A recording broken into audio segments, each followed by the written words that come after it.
അതൊക്കെ കോളേജിൽ പോകുന്നത് കാശ്മീർ സ്കീമുകളിലൊക്കെ പറഞ്ഞവരൊക്കെ തന്നിട്ടുണ്ട്. ഇത് നമ്മുടെ വീട്ടിലാണ് അയച്ചൊരു സംഘ സർവത്താകണം മനസ്സിലായി. എല്ലാത്തിനും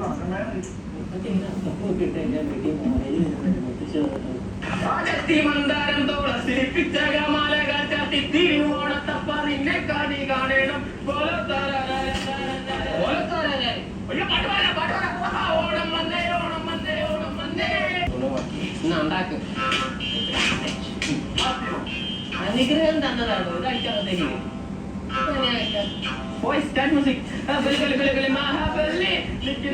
ഏതൊക്കെ വീട്ടിൽ നിന്ന് എന്തൊക്കെ സാധനങ്ങൾ പോകും ദൈവത്തിനൊക്കെ. സാധനങ്ങളൊക്കെ മേടിക്കട്ടെ.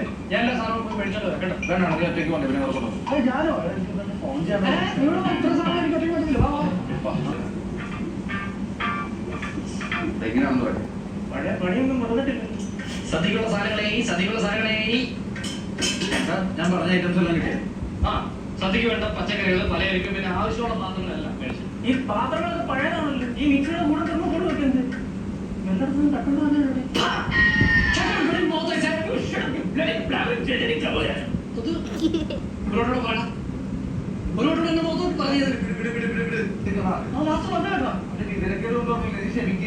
സത്യം പറയാം.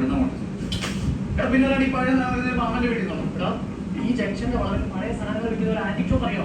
ഏതാ ആദ്യ കട? എടാ പഴയ സാധനങ്ങൾ ന്യായമായ നല്ല കട അത്രേ ഉള്ളൂ.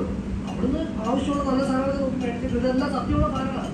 നീ ഫുഡൊക്കെ നോക്കി അതൊന്നും പറഞ്ഞോണ്ടിരിക്കാതെ. ഇതൊന്നും വെള്ളരിക്കൊന്നും മേടിച്ചില്ല. നീ വെള്ളരിക്ക മേടിച്ചില്ല. അതുകൊണ്ടൊക്കെ ഇറങ്ങാൻ ഞാൻ എടുത്തു കൊണ്ടിട്ട് അതിൽ തന്നെ കട്ട മുതൽ നിന്ന് വയറ്റി പിടിക്കൂല. സ്വർണ്ണമാനായിട്ട് ഇറങ്ങിയൊക്കെ വെള്ളരിക്ക പൊട്ടിക്കാൻ സാധനങ്ങളല്ല ഇനിയിപ്പോ എന്താ ചെയ്യാം? ഞാൻ എല്ലാവർക്കും ഓരോ പണി ഡിവൈഡ് ചെയ്ത് തരാം. അതങ്ങനെ ചെയ്താൽ മതി. നീ പോയി അരി കെടുക്കും, നീ എൻ്റെ കൂടെ ഒന്നും കഷ്ണം ചെയ്യാം. നീ പോയി പാത്രം കെടുക്കും. ഇവിടെ റേഡ് നടത്തുന്നു. 10 പേര് അങ്ങോട്ട് പോകും, 10 പേര് ഇങ്ങോട്ട് പോകും. ഓക്കെ നിനക്ക് അരിയാൻ ഏറ്റവും എളുപ്പമുള്ള സാധനം തന്നെ സവാള. എനിക്കറിയാം സവാള നിയമത്തെ എടുപ്പിക്കും. അതുകൊണ്ട് അത് അറിയാനുള്ള എല്ലാ ടൂൾസുമായിട്ടാണ് ഞാൻ അല്ല അടി ഷോപ്പിൽ നിന്ന് വെച്ചത്. എങ്ങോട്ട് ഏത് കടലടി പോയതാണോ സവാള അരിയുന്നത്? കണ്ണിരിന് ഇനി ഇവിടെ എങ്ങോട്ട് എന്താ തുഞ്ചത്തിന് ഞാൻ എല്ലാത്തിനും കണക്കണ്ട കാര്യം.